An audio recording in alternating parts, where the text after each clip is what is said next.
This is a Rogue Media Network podcast.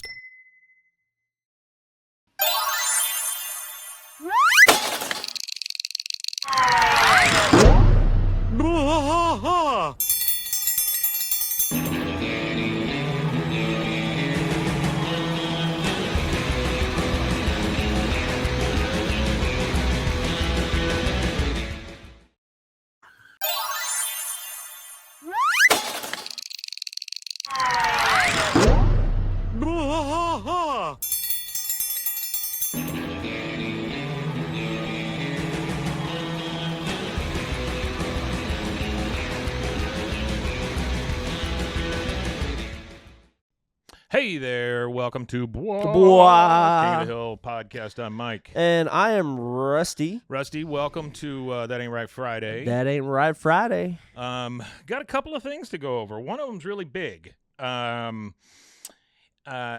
looked up an article.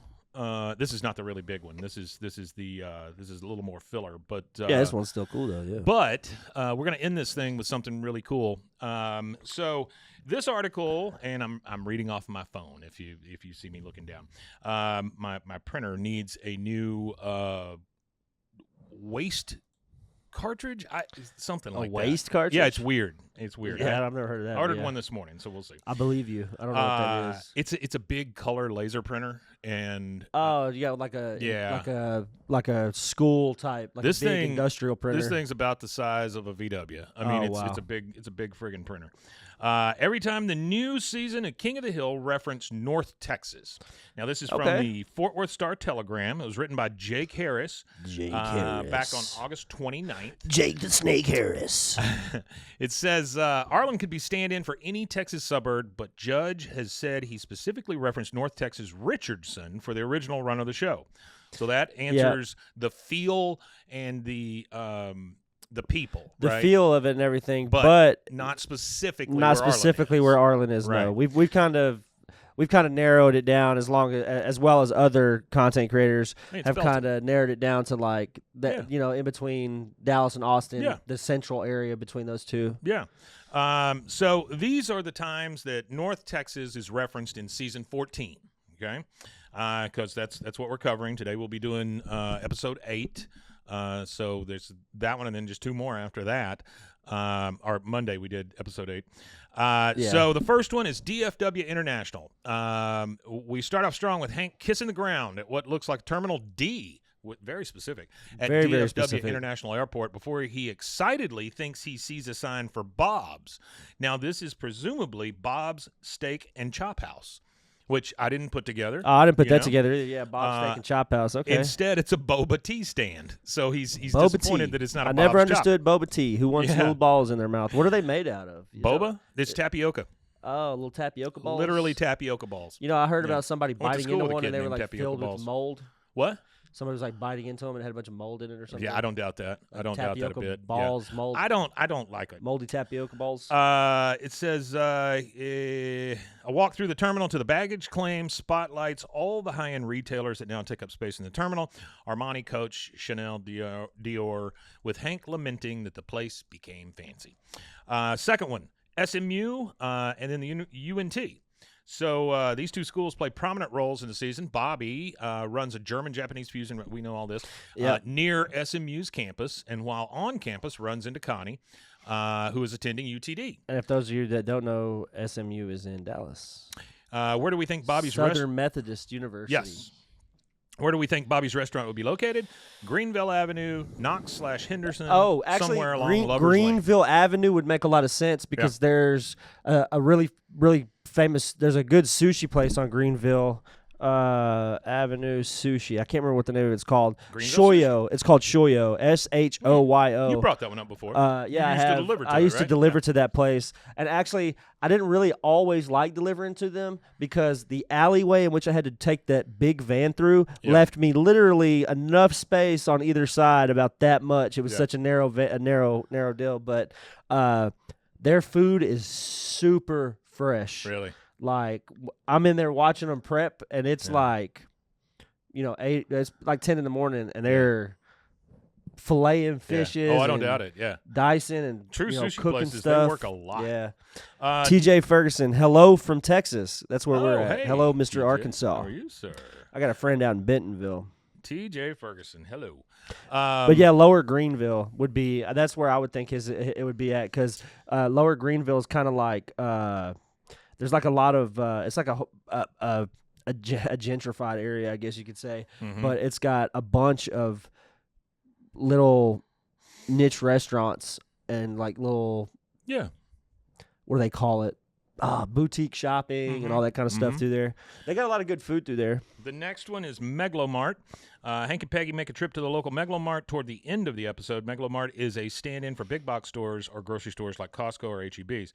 Actually, sorry, I don't mean to interrupt you. Yeah. Actually, there is a place on Greenville Avenue called Manpuku Japanese Barbecue. So There you there is go. a Japanese barbecue There you go. on that, but that's probably not the German. So but it's there. we know that the Megalomart is Walmart or H-E-B or Target, Costco any of or those, something yeah. like that, right? Walgreens, whatever. But it says the Star Telegram's Bud Kennedy notes that it also may have been inspired by the Walmart Hypermart in Garland.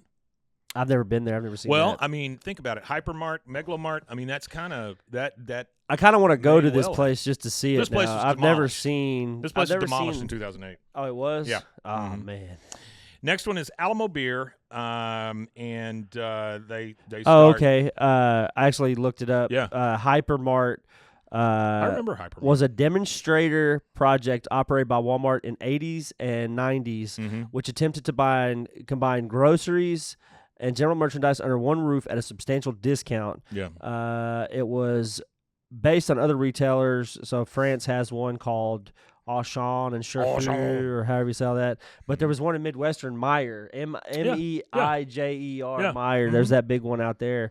And so there was 4 locations. There was 2 in Texas, obviously, and then one in Kansas and one in Missouri. I watch a But lot of I've never heard of that basketball, before. and whenever I'm watching games in other cities, other than San Antonio, they Myers comes up a lot. Oh, so Myers, that's the beginning of the Publix. Walmart supercenters. Say it again. That's the beginning of the. They're, Oh, I don't doubt that. The Hypermart Yeah. are now all the Walmart supercenters. Okay, so they trial ran the Walmart as we know it now. So what did Walmart look like before it looks now then? Was it just groceries? It was no. It was just goods. Oh, just general like merchandise. no groceries. Oh, okay. So Yeah. it was the other side of things. Some So, of the original Walmarts, like in Bentonville, Arkansas, yeah. and TJ, you may know about this, but some of those were basically like Kmart's. Oh, okay. Yeah. Like five yeah. and dime stores. Yeah. kind of thing. 5 and dime. Yeah. you Yeah, got it. so I'm going to Bentonville in the spring, and I'm going to go see all the Walmart historical stuff. I asked my buddy that lives up there what other grocery stores are available Yeah. in that area, and he Yeah. says Walmart. There's like 9 Walmarts. Yeah, I don't doubt that. And he said there is no. I mean, that's where they're at. He said there's no grocery store. And I He told said you about there's the nothing. office in Bentonville, right? No. So if you do business as far as like selling products to Walmart for them to sell in their stores, you must maintain an office in Bentonville. So there's just a ton of. So it's probably all PO boxes and things like that. Yeah. But yeah, you have to have a presence maintain there. something. Isn't that crazy? That is crazy. Yeah. Yeah. I That can't means think that must be like. I don't know of any other place that requires you to do that. It must be. It must have. That must be. They say the richest zip code is in Beverly Hills or whatever, but that's got to be the richest zip code then, Bentonville. It's got to be. I mean, that's a huge deal. If huge if deal. you got to think of everybody that does business. Taylor Swift does business with Walmart. So it has to maintain a PO box, You or know the what I'm company saying? that makes the That Taylor whatever Swift the company, stuff, whatever it is, yeah. Taylor, it's probably her company still too, though. That's crazy. The next one was Alamo Beer. We all know about that. Then Dealey Plaza and the Kennedy assassination. While Bobby and Joseph are That's cool. driving the beer story, Bobby comments on the stench of Joseph's laundry bags. Joseph tells him he's bringing dirt back for his dad. He's looking for Oliver Stone's DNA, which is insane. So that definitely comes up. And then it says Stone made an appearance last October for a retrospective of his films at the Texas Theater in Dallas, where police arrested Oswald after he shot Kennedy. Yep. Next one is Dallas Brewery Contest. While there is no one-to-one analog to the home beer brewing competition Hank and Bobby enter in episode 2, North Texas is home to many craft breweries, including Rar and Sons, which I drank a lot of that, Martin House Brewing, Peticolas. I've never heard of that one. Nobody likes a warm beer at the end. Many brew enthusiasts might think flavors including cursed hobby. Anyway, there we go. And then the next one is George W. Bush Presidential Center in episode 3. We all saw that. I think it's interesting in this. Oh, they have. I guess it's not North Texas, but didn't they have an episode with the UT Tower? That was in the old one where Dale was up there. I got you. Yeah. Okay. Then this one kind of surprised me. Oh, these are all mentions in the new one. Yes, in the new one. Yeah. This I was is confused for a second. Yeah, this is How Do I Live? It says in episode 4, Chore Money, Chore Problems, Bobby and Old Flame current crush Connie perform a karaoke duet of their song How Do I Live? This 1997 song was originally written by Diane Warren and originally performed by Leanne Rimes, who is from Garland.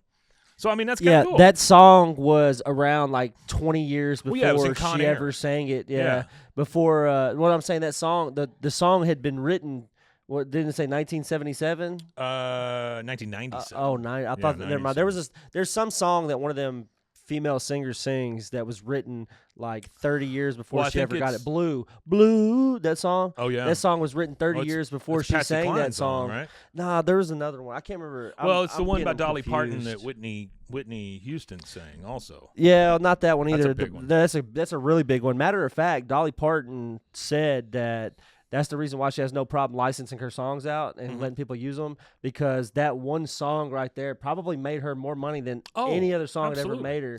Because that Bodyguard movie was not only a Grammy, not an Oscar movie, like an Oscar-nominated movie. It was probably one of the best chemistry between two actors, like an actor and an actress in a movie. Absolutely. Their chemistry was insane in that movie. Whitney Houston's story is so sad because, boy, everybody thought of her as just this elegant person, that just Oh, yeah, she's an amazing human being. And then to die of a drug overdose is just... I always liked that one scene where she's being interviewed and she was like, I can't remember. It was Katie Couric, maybe one of them. One of them ladies, maybe Diane Sawyer or something. But they were asking her. They were like, "So were you really smoking crack?" And she's like, "No, honey, I'm far too rich to smoke crack. We were doing cocaine." Yeah, it made me laugh. I don't doubt that. Next one is Bronco Berry. So we saw that one. It says there is no real Bronco Berry, but North Texas is home to several larger-than-life car salesmen like the one who fleeces Bobby in Episode 5. Bronco Berry's car ad jingle for his car dealership off of 635 in Dallas calls to mind Clay Cooley, who or David McDavid. I know you've heard of David McDavid. But Clay Cooley had a sales pitch or a slogan that says, "Shop me first, shop me last. Either way, come see Clay." That's Either a damn way. good. That is a good one. Either way, really come good. see Clay. Yeah, I like that. It's really good. Arlen versus Plano soccer. Hank's time in the Middle East changed him. He's gone. He brings up soccer in this episode today, Monday, or in that episode Monday. Becoming a devoted student of the rules. Episode 5, he's refereing prowess, gets him ticket. We got all that. But he's reffing a big match in Plano against Plano South, where the Arlen mayor will be in attendance. So, and there's a lot of soccer in Dallas. There's a lot of soccer going on. King of the Hill / King of the Grill. We remember that reference where they said Bobby was trying to go on King of the Grill, and he said, "Yeah, oh, you mean that show they canceled 15 years ago? Yeah, Now they're bringing it back." Smart Dallas restaurant rats. Bobby finds rats in his kitchen. They figure out how to get rid of them. Yeah. It says recently a live rat was found at a Plano restaurant. So I can't imagine it was only one. In the entire city of Dallas, you found one rat in one restaurant. I can't imagine that. Yeah, but no, I can't anyway. imagine that either. Dallas Cowboys, Jerry Jones, and AT&T Stadium. They talk about how they went to the camp, and then Micah Parsons was there, and of course Micah Parsons has already been traded to Green Bay. They talked about Tony Romo. They've talked about a lot of stuff. That's a big definitely one. Yeah. Fort Worth Bedbugs. B plot of episode 7 has Peggy setting up a little library. She spreads bed bugs, which is disgusting. While it has been hot this summer in North Texas, it's nowhere near as hot in recent years. So I don't know what that. I don't know what that's about. You know what it is saying is that we had a mild summer. Not just this summer. Last summer, when they were writing this show, we had a mild summer. But the summer or two before that was the second hottest summer on record. Oh, here. It says that Dale, at one point, he tells someone that bed bugs enjoy hot climates, like over in Fort Worth. Johnny Hardwick is Dale Gribble. Johnny Hardwick, and this I did not know.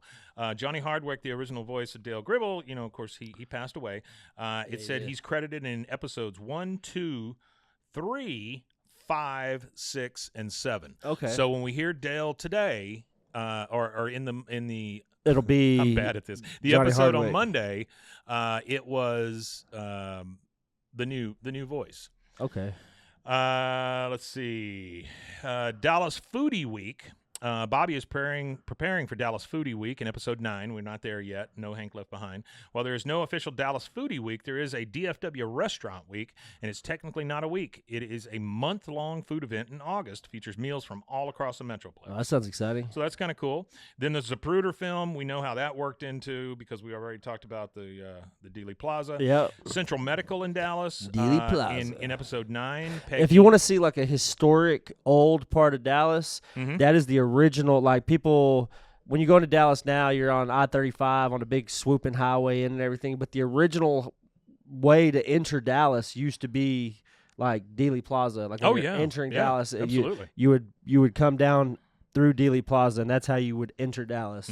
Yeah, Central. That's what my dad said he remembers as a little kid Yeah. in the mid '60s going to Dallas. And whenever you're entering Dallas, he said that's where you would come. You would come up. The highway would kind of like swoop up through up to where Commerce is, whatever the highway was there. Yeah. But he said that with the new system the way it is, it doesn't even look anything like it looked in the 60s. So Central Medical in Dallas in episode 9, which we're not there yet. Peggy tweaks her knee. She ends up at Central Medical. There is actually a Central Medical Center with locations in Dallas and Irving. Which a lot of that stuff is over there off of Harry Hines. And if you know anything about Harry Hines is the Stroll. It's where all the ladies of the night go to sell their wares. Gotcha. Yeah. Feral Texas Hogs, episode 10. Again, we're not there yet. They reference all the hogs, the feral hogs, and that is always a problem in Texas. But in Texas, you can shoot them from a helicopter. Dallas Symphony Orchestra. Yeah, you can. Bobby and Connie finally dating as adults. Their first date is Dallas Symphony Orchestra at Meyerson Symphony Center in downtown Dallas. And then the last one, Nolan Ryan, of course, comes up again. Nolan Ryan being he owns the Texas Rangers AAA affiliate, Round Rock Express. So I just thought that was kind of cool how he worked in some actual references of North Texas. Yeah, that is kind of cool. So let's talk about this second thing. Okay, the second thing. Actually, you know what? Let's take a small commercial break, and we'll be right back. OsleyMD.com. I've always had thin hair my whole life. It breaks off at a certain length. In the last 6 months, I've noticed it just really bad. I mean, you could totally see it. I wear a hat a lot. I tried several different products. My experience with the Bosley MD hair regrowth kit was amazing. It was easy to use. It let me take off my hat. I could go in public and have my picture taken and feel normal again. OsleyMD.com. Farmhounds offers natural treats and chews made with quality products that support family farms, regenerative agriculture, and humane farming practices. Give your dog the best with wholesome, organic ingredients that promote health and happiness. Shop now at farmhounds.com. Introducing Muck Off's classic pink bike cleaner, powered by revolutionary nanotechnology that breaks down dirt and grime on a microscopic level while protecting your bike's delicate finish. Developed by our mad developer Alex and tested by riders, our products are made by riders for riders. Discover more at us.muc-off.com, where we break the mold to bring you the best in bike care. Protect your online privacy with NordVPN. Browse securely, access content from anywhere, and keep your data safe with military-grade encryption. Whether at home or on the go, NordVPN ensures your digital freedom. Stay secure. Download NordVPN today at nordvpn.com. That's NORDVPN.com.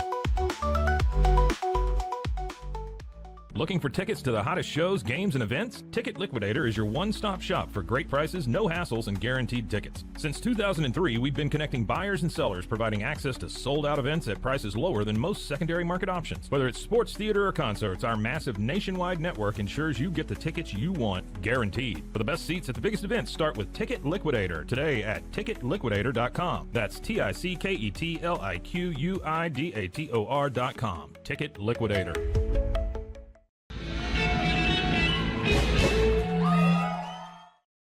Okay, and we're back. And we're back. I want to kind of turn this one over to Rusty because he did the hard work to get this. So, Rusty, take it away. Yeah, so over the weekend, we received a cool email. So we have been corresponding with an artist that was a part of the show. Mm-hmm. His name is Gary Yap. Yep. Hello, Gary. Hold on, sorry. Yeah, so he sent me an email and he wanted me to read it on air. Yeah. I was trying to send an email back to him. I forgot to send it. I had I typed it out. I just wanted to make sure I sent it. But yeah, he sent me an email, and the email is what he wants me to read. So that's what I'm going to do next. Is I'm going to read the email, and then we want to show you something cool. And then we're going to show you something cool that he sent us, as well as the email. And I just want to say thanks, Gary. I'm going to read your Thank you, Mr. email. Yap. I appreciate you giving us this opportunity to. Oh, it's an honor. Let the world know about these things. Absolutely. So here we go. Dear Mike and Rusty, first, thank you. Hey, that's us. That is us. Last time I checked, let me pinch. Okay, here we go. I'm still me. All right, it's been a little over 3 months since Jonathan's passing, and in that time, there isn't a moment that goes by where I'm not continually reminded of his last interview with you both on your podcast. That he got to express his feelings, both good and bad, in his own words, meant the world to him. I guarantee it. That was also the first time he chose to mention the project we had been working on for the past 2+ years, two sides to every coin. I didn't know he was going to bring it up at the time, but in retrospect, I'm so thankful that he did. So again, thank you for granting him the opportunity to sit down and have his say. Since then, there isn't a day where Jonathan isn't at the forefront of my thoughts. Back in June, I drove to San Antonio to attend his vigil. While there, I met his husband, Tristan, and we talked for hours. Yeah. I visited his property, which was a very powerful experience for me to stand where he passed. I've also connected with other friends of his who have shared so many stories, photos, and videos of Jonathan. I've read and reread over 90+ pages of rough outlines, ideas, sequences, characters, reference photos, and notes between him and I regarding two sides to every coin. And to top it all off, I finally watched Lonesome Dove. Man, Jonathan would go on and on about Lonesome Dove. By the way, it's an absolutely incredible series, as I'm sure you know. Mm-hmm. Anyway, now that I've had a few different media outlets reach out to me, it's probably time for me to say something official. Where better to say it than on the very show it was announced on in the first place? Holy so crap. If you would allow, I'd love to officially confirm that I am now actively working on Jonathan Joss's two sides to every coin. Wow. I'm close to having the first book roughed out and will be inking it soon. Hair all in my mouth.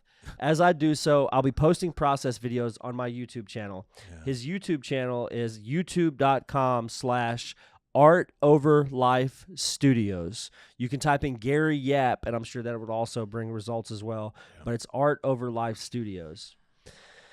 I'll be posting process videos as I normally do with my projects, for those who want to see it unfold in real time. The first video should be up sometime in October. I would love to go into detail about how this project originated, developed, and what it's about, but I'm going to hold off on that for a moment. I promise you both that when I'm ready to share everything, I would be honored to do it on your program first and foremost. Between that and working on King of the Hill, all ours, man. Yeah, I love it. Between that and working on King of the Hill for the first 8 years, from my beginnings as an Emmy-nominated storyboard artist, aisle 8A, to an animator, to an assistant director, to the retakes director, to the character layout supervisor, it'll be an epic interview, and I won't disappoint you. Along with my thank you, Please accept this gift/bribe from me, a customized King of the Hill piece featuring the both of you guys relaxing in the alleyway, both of you with the guys relaxing in the alleyway and drinking an Alamo. I made it myself so you can brag about having it created by King of the Hill OG. Oh, great. Yeah, I did. I promise you, I done shown it to about 15 people, like saying, hey, this guy worked on King of the Hill for like 8 years. Yeah. Look at this. This is me, and he drew Okay, it. here we go, guys. Look at that. Look That how is the picture. fantastic that is, man. It is so good. Yeah, TJ, 15 has been Yeah, greenlit. season 15 has been greenlit. It is such an honor to get something like this. Blew me the hell away yesterday. I was like, holy crap. Yesterday was a big day for me for some reason. I don't know why, but this was definitely the capper. I loved it. This is huge. Huge. Yeah, I loved it. It really Thank you, Mr. Yeah. it really is surreal to be a part of this universe of King of the Hill stuff and to have a personalized photograph of yourself drawn. That's That the is second amazing. picture I've now got of an animator drawing me that I've gotten to work with. So the final piece attached is high res, so you can print it out, blow it up, whatever. We'll be making some posters. Yeah, he said, have fun with it, and please let me know if any tweaks or changes are needed. I can make them for you, no problem. No, it's perfect as is. You don't have to change a thing, man. No, it's perfect so as good. is. Yeah, like that. Like If you I guys- wouldn't even know what to change. If you Yeah. guys just listen to us, please head over to YouTube real quick and Yeah, go check that Check picture out that out. picture. It was because pretty it's- awesome, I It's think. just so great. It's you talk about an honor. Holy crap! Yeah, to be drawn by a guy who worked on the show for Amazing. almost a decade. It's pretty crazy. And then he included a video as well, right? That's also on his YouTube, but it's a Yeah. making of video where he captured himself drawing. And I would assume it's kind of a ramp up for what he's going to do with Jonathan Joss's Absolutely, stuff, you know? absolutely. So we'll try to tack that on at the end here, where you guys can kind of watch that process video. I'll tell you it's about 27 minutes, so hang around if you want to. Mr. Yap, we are super honored. Thank you so much. Thank you for just staying in contact. You didn't have to do that, and There's still more to the. it's a big deal. Oh yeah, go Yeah, ahead. there's Go still ahead. more. Oh, I'm sorry. No, you're good. It's almost finished. Yeah, it's fine. What did he say? The final piece attached. Here's a sweet side note.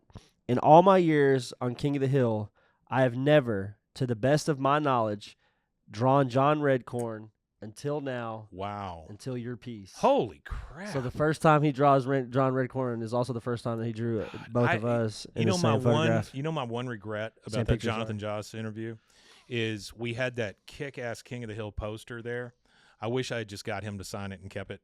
But we'll always have the interview. That's one thing he said to me too. Do you want any autographs or anything for Yeah. anything? And I told him no. I said I'll get it from you next time. Yeah. I said I'm just Yeah. enjoying getting to be like Yeah. around you and hang out with you kind of thing. And next time didn't come. Rest in peace. But I got that moment in time, and nothing could take that away, kind of thing. No. That's my No. moment in time with Jonathan Absolutely. Joss, and to have a heart one-on-one kind of talk with him, it's kind of surreal. Again, I'll say it one more time that there were two ways to go with that interview, and we went with the one that allowed him to just sit there and share. Yeah. And God, I'm so glad we did, because for a lot of people that was a great snapshot of Jonathan, and they've got something fond to remember him by. Yeah. And Not then the circumstances of his passing. the last little bit here, as corny as this sounds, I truly and sincerely believe in the old adage, with great power comes great responsibility. I'm fortunate enough to possess the power to bring a comic book to life on my own. It's now my responsibility, perhaps my greatest professional responsibility, to bring Jonathan's world to life, That's to wonderful. forever honor my friend and his memory, and to ensure that, as he so eloquently said to you both during the end of his interview, he is never erased. And then he says here, that I promise. I got you, buddy. Wow. Thank you both for this indulgence, and we'll talk soon. Always a fan, Gary Yap. And I don't think he understands how much of an indulgence this is for us. It is insane. Not an indulgence. It is an honor. It is an honor for sure. This is probably an interview and Jonathan are probably the two highlights of doing this show. And we've done a lot of stuff and we've talked to a lot of people, but this is kind of the pinnacle for Yeah, us. no, definitely. This is definitely, it takes. You hear that, Mike Judge? It's the pinnacle. It's the pinnacle. It would be great to meet Mike Judge and everything, but again, unless it's organic and unless it's the way everything has been so far in the show, not going to push it. I don't think it would mean as much. If I had to spend $1,000 to talk to him.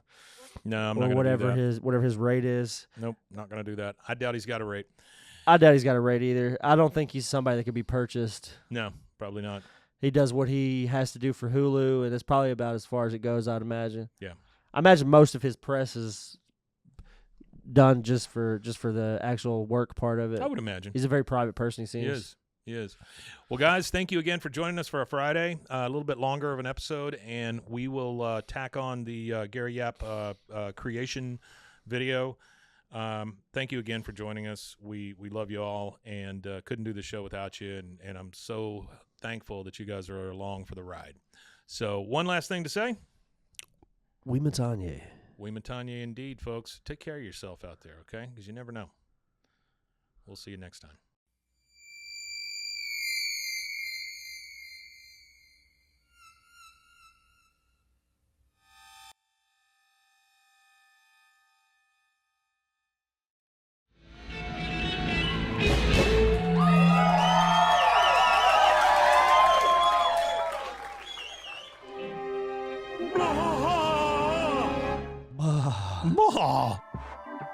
This has been a Rogue Media Network production.